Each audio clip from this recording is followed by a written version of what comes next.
Hi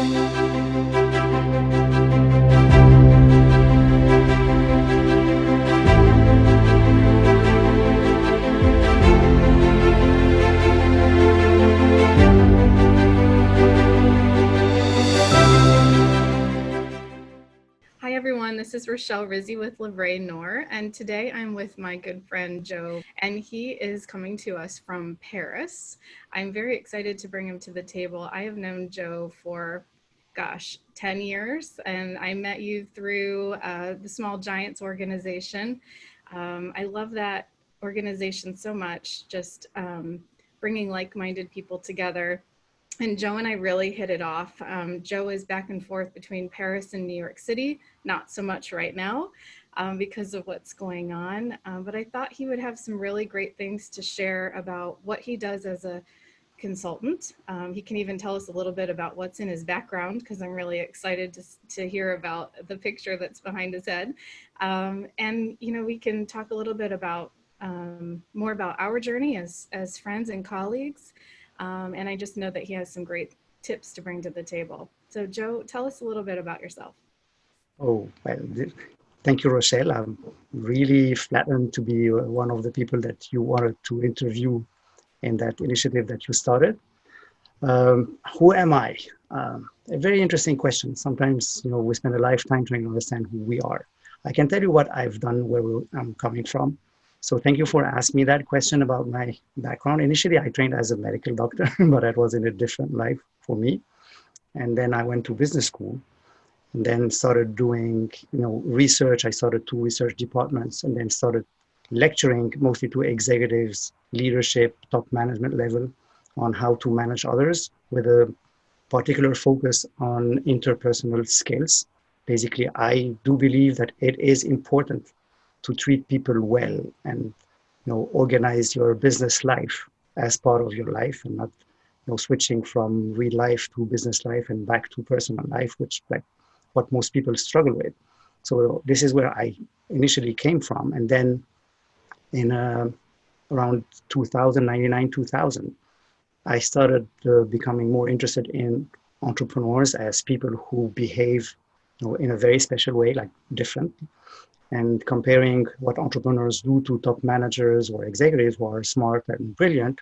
There is so much that entrepreneurs do differently because they have the freedom of choice. They have probably all kinds of possibilities and also the responsibility of building organizations that would reflect what their values are and the way they want business to be done. And this is how I started. So what I do currently, I'm a personal advisor to entrepreneurs, and my focus is probably not the most common when people talk about entrepreneurs or entrepreneurship.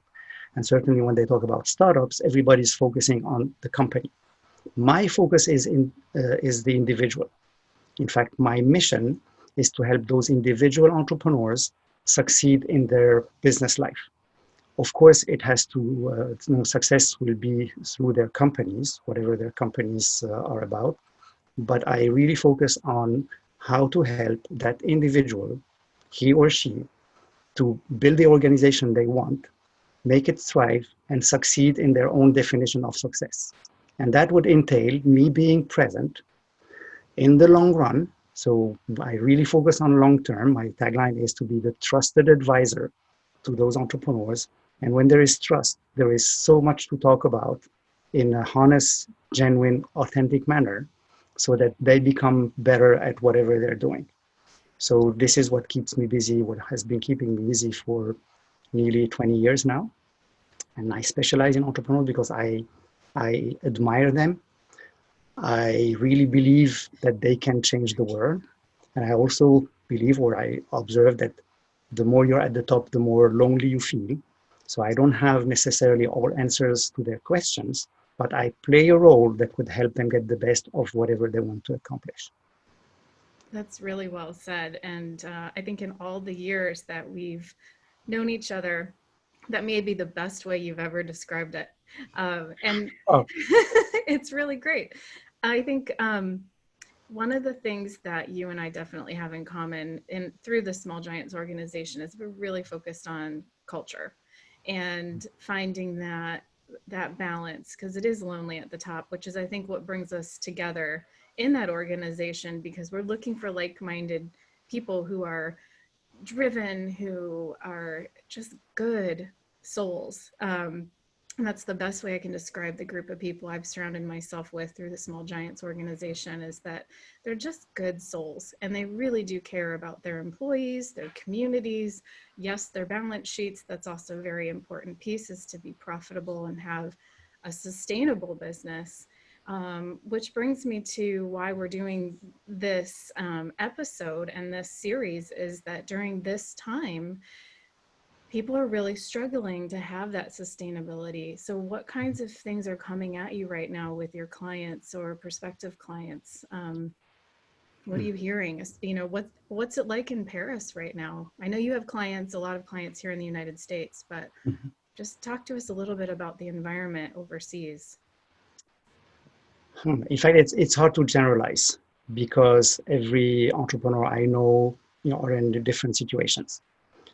Some of them, luckily, and let me start with the good news, some of them actually have more business to do these days because they are in a sector that is in demand or booming. I have a couple of clients in the healthcare sector, and they're really overwhelmed with work. So that's good news. They don't have the same kind of concerns as others. Now the challenge for them is to understand their supply chain, whether they're going to get the products in time and the logistics and these sort of things. But that's a kind of good problem to have, different than what others would be facing. Now here, the situation in France and in Europe in general is pretty much what it is currently in a number of states, okay, in the United States. By decision, I think the governments have decided to slow down the economy.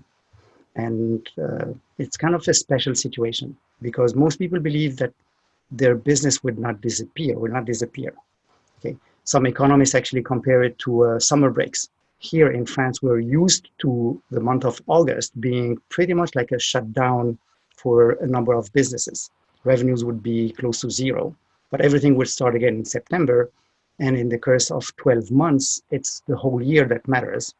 And it doesn't really impact the business itself.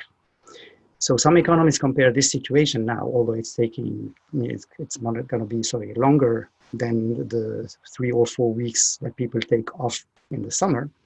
It might be 2, 3 months or even more, but they believe that the economy or the sectors won't be hurt. What might happen is that people will change the way they behave. So consumers would have maybe different needs or adjust or adapt to new situations. But I personally believe that entrepreneurs have the agility to adapt, react, and respond in a way that would make those few months of slowdown insignificant if you look at the long cycle of 24 to 36 months. And this is what I recommend to most clients who are now suffering from that slowdown of their economy, some of them having their sector completely shut down. So what I recommend they do is look longer term. What would your business or where do you want to be as an entrepreneur 2, 3 years from now? And looking from now until then, it gives a different perspective. And those few months would be just months of survival. Just make sure that you find enough resources to keep your company alive. And we have the privilege, I would say, here, in France, that the government has offered a number of subsidies in the form of either grants or loans that would help most companies actually go through that crisis for maybe 12 months for now. Okay, could be extended. For some, it's enough. For others, it's certainly not enough. But somehow they will manage to look at this as, a transitory or temporary episode. And focusing on survival was the first priority. Now, for some, activity continues, and they had to deal with a number of challenges, I would say. The first one is, if I have cash and I want to keep my cash because cash is critical, what do I do with it? And here comes my kind of small giant or value focus. And it was kind of natural, but it came also from my clients. My recommendation was spend money, okay, pay your suppliers, okay, and pay the suppliers that uh, would need you for their own survival, and negotiate with others who don't need you to survive, so you probably won't pay everybody. And that was one of the rules. And same thing with your clients. Don't assume that all clients will be paying you. Some of them might not be able to, but others will. And this is how they did it.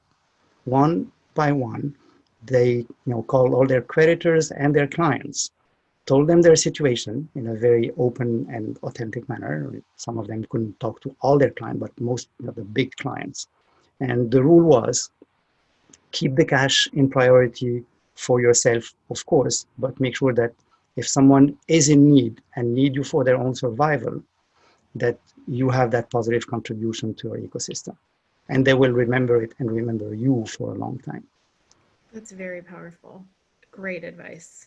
And, I have actually been in a very similar situation, not to this major crisis, Mm-hmm. but having to make those tough calls, losing a big contract and having to pivot really fast. And you're right about agility.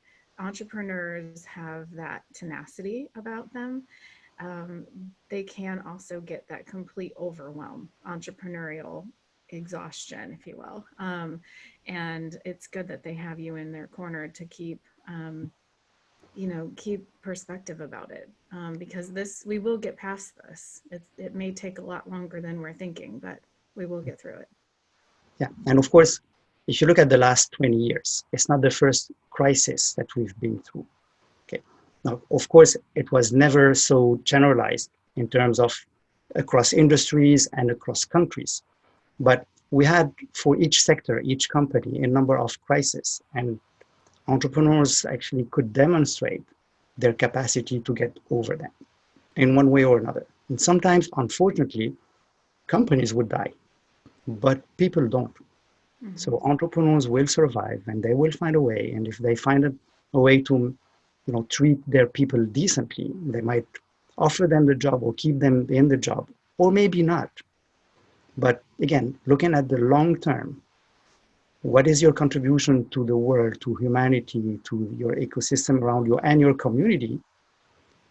As long as you try your best and treat people well, I think there is still potential for any entrepreneur to remain in life, I mean, to remain alive themselves and produce even more in the long term because they have that capacity, that strive, that determination actually to build great businesses. And it might be, if not this one the way they imagined it, it would be the next one. And people around them would probably have also good opportunities, sometimes with them in the company or in different places. But still, it is critical to me, be honest, understand your limits, and treat people well. Yeah, being a good human, doing good even when it's tough. I do think sometimes entrepreneurs, business owners forget to take care of themselves first. Sometimes our hearts can get too big, and lose perspective of, if we're not taking care of ourselves, we can't take care of anybody else. I'm sure you've seen that a lot, where they want to do good and take care of their employees, but to their own detriment. Do you have Actually, any? you're so right to mention that. And maybe in the way I presented things, I might have given you the impression that I recommended that they treat others before they kind of take care of themselves. In fact, thank you for raising that point, because my recommendation is actually don't forget yourself. Because if you're struggling, you cannot help others. So it is important to find the right balance. So I have a number of my entrepreneurs clients who cut their own salaries first. But my recommendation was like make sure enough that you can survive first and be in great shape as much as you can, because this is the best way for you to be able to find opportunities and help others. So it is important to treat yourself well. And it's not only about money. Of course, that is important, but it's also about lifestyle, about taking the time to rest, taking the time to slow down, reflect and think, because otherwise, out of fatigue, you can't be the good person you want to be or the good leader that you want to be in order to help and lead the others in the way they expect. Hmm. And I know that you had, you talked about the healthcare clients and they're having so much work they don't know what to do with it. I also know that you've worked with people in the hospitality world, Mm-hmm. and I assume they're in France just like here. They're really struggling, which was actually one of the reasons I wanted to start this series, because so many of my past clients, and even in my own world, being an event venue owner, having worked in restaurants my whole life, Mm-hmm. it's so much a part of me, and my heart just breaks for what's going on in their worlds. So can you talk a little bit about how, any clients that you have that are struggling, advice that you've given them? How are they Okay. innovating? Well, if you look at the hospitality sector, yes, I have quite a few clients actually in that kind of service, and even entertainment, which is pretty much similarly hit. They're all completely shut down. Okay. And also about commerce. I have one of my clients who has actually, two stores in Paris, and they sell art. Okay. So all those businesses, okay, are completely shut down. And some of them have quite a few employees, 50, 70 employees. So that's not insignificant. They had to send everybody home. Now, in France, you don't have to lay off people. Uh, in fact, the government put in place a specific status, okay, which is equivalent to unemployment, but they remain actually part of your organization. So it's just that they're paid, I think 70% of their salary is paid by the government. Now, some of them had enough cash to pay the difference, some could not. So, but the point is that most of them first have their activity completely stopped, and they don't foresee, when the activity will start again, it will certainly not get back to normal. Uh, Now, that's a big challenge because, on one hand, I recommend that they don't try to guess the future because it doesn't really help to guess what the future will be like. But I think there are so many things that they can possibly do, either as entrepreneurs or as a company, depending on your type of activity. What I recommend in general for most entrepreneurs with activities that are slowed down or shut down is to look at it from this, the effectual way. I don't know if you're familiar with effectuation. I'm sure I mentioned this before. Basically, instead of setting objectives and try to find the resources to reach those objectives, start with whatever you have. Basically, if you want to cook a meal, instead of buying a recipe book, picking your recipe, hoping that you'll find the budget for it and all the ingredients when you go shopping, and then, you know, uh, prepare following the step by step the recipe, and then hopefully have a meal. I recommend effectuation is about starting with whatever you have in your fridge, calling the people you know, getting them to participate in preparing that meal, and at the end of the day, you will certainly have something to eat. In other words, the question for those entrepreneurs is not whether we're going to eat tonight. Everybody will have dinner. The question is, what are we going to eat tonight? So if you look on one hand, basically you look at what you have in your fridge, which is your ingredients instead of your finished product. And ingredients could be know-how, any kind of resources you can imagine, because we all have skills. We all have something that we're good at. And on the other hand, instead of selling or finding something else to sell to the same clients, try to understand what your clients or potential clients are struggling with. Start having those conversations. How is your life? How are you organizing yourself? How can I help you? And with the combination of your ingredients, basically basic skills, know-how. We're all people, smart. We are all multi-talented.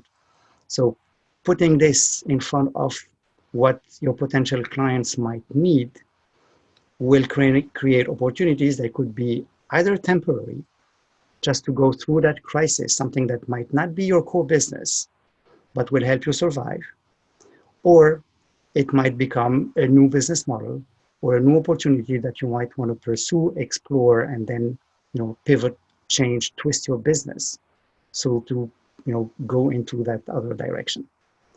Very theoretical at this stage. Nobody has done it for 2 years to demonstrate that it worked well. But I do believe that that way of thinking, it will be probably better than just, complaining and, sitting and hoping that the world will change.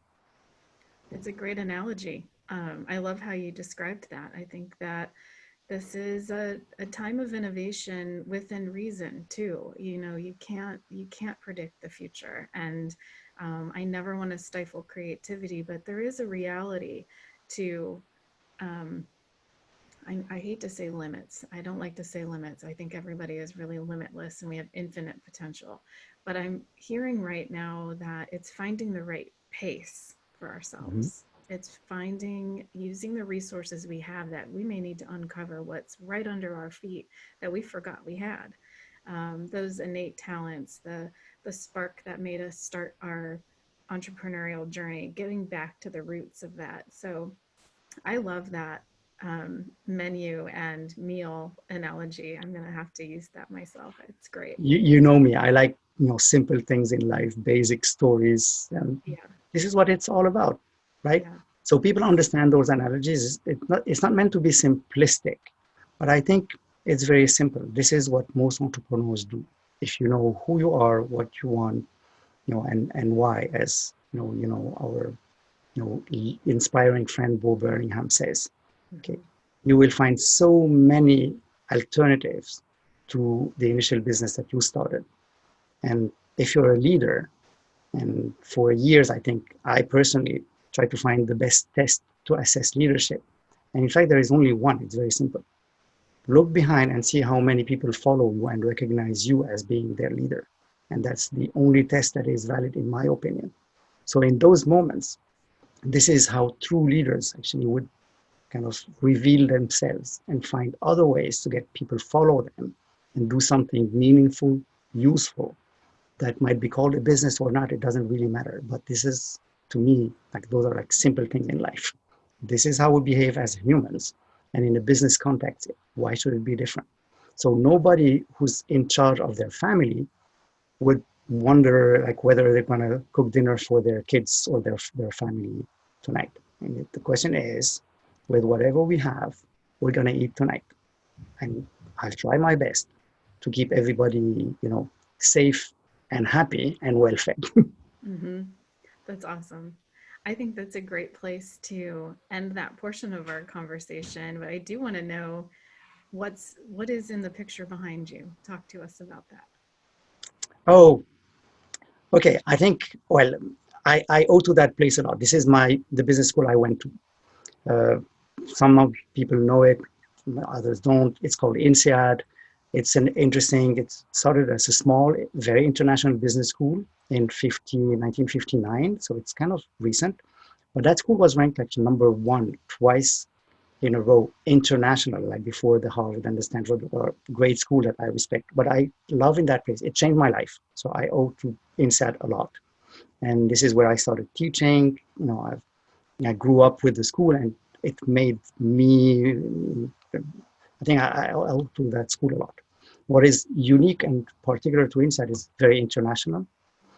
And unlike many other international schools that are super, respectful and I admire as well, INSEAD has more than 90 nationalities, and it will always encourage people to show their difference in their culture and promote their culture instead of conforming to this, one kind of global dominant species. And this is what I really, like in that place. And it's a combination of, formal, I would say, or serious in terms of content, discipline, management science, or whatever, because it has a big research department, and we publish a lot of case studies, and I think it's a big contribution to the world in terms of knowledge.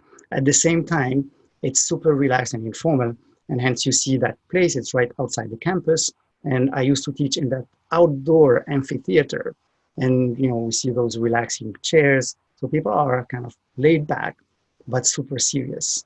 And yeah, I picked that background. It's probably better than my kind of little room, which has become my home office for now. So And I think it's a good balance between what I call like serious and fun, because it is important to have that kind of combination in whatever you do in life. Yeah. And you live in the most inspiring apartment I have ever witnessed. I have to say, I am so eternally grateful for being able to have the privilege to have you in my life, to sit on the balcony and see the twinkling lights of the Eiffel Tower. That changed my life. So I want to Oh, thank that you publicly for your friendship and your hospitality. well, thank you, Rochelle. I think I'm lucky. We're confined at home. I've been at home for a few weeks now, but I have the chance to have, a nice balcony with, green plants and, trees overlooking a small garden with a nice view to the Eiffel Tower. But it's also part of who I am, my education, the way I was raised and grew up. The first room I pick in any home is the guest room. And this is part of what my parents probably, you know, taught me by their own behavior. It was never said that way, but we always had friends and guests around. And to me, home is, of course, your own home first, but it has to have, a comfortable and convenient room for guests. Otherwise, what is life about? So You're just again, amazing, thank you. Joe. I owe to all my friends who come visit and share that kind of those intimate moments, because I think it's part of what connects people. So, yeah, again, thank you. I'm so grateful. Without friends, life would be really boring. You're right. You're right. And again, I can't thank you enough for being in my world and showing up for us today. I will definitely be in touch shortly. And what resources would you like to list? What's your web address? Where can people Oh, go to find you? wait, I'm not very good actually on social media or web presence. I'm probably lucky enough that I have my business activity uh, that kept me busy enough, so I don't need to advertise that way, because it's very personal, it's very intimate. Word of mouth has always been the best way, to direct potential clients or entrepreneurs to me who might not necessarily become clients, because I'm on that mission and I learn a lot from conversations I have with entrepreneurs who are not necessarily meant to become clients, and I'm super happy to spend time with them. So mm, again, this is the way I'm wired. But maybe you'll find me on LinkedIn. That's an easy way to reach out to me. Joe Tabet, Tabet. But otherwise, I think through you, maybe that's the best way. And there are other ways of referring people my way. I'm always super happy to take the time, listen to them, share with them whatever my thoughts of the moments are, if they ask for that. And then I think we should not be in a hurry. Whatever good, I mean, if there's anything good in terms of business relationship, it will happen. And as I always say, trust, you cannot sell trust. In fact, it kind of develops and builds up with the interactions, communication, and connection you have with other people. And that moment can happen sooner or later, whenever, if it happens. But I think there's nothing you can rush. So I'm open. I have time. I'm always delighted to connect with entrepreneurs, to talk to them, listen to them first, and see what goes. That's great. Thanks, Joe. Thanks so much. I will make sure to list your LinkedIn profile at the end of this video. Well, thank And you if very much, Rochelle. anybody, if anyone needs to reach you, they can always go through me as well. I'll vet them for you. You know, okay, I'll be there. I'm there for all my friends, whether from the Small Giants community or the larger community of genuine, authentic entrepreneurs. So you're welcome anytime. You know that I have time for you and for anybody who come recommended by you. Great. Thanks, Joe.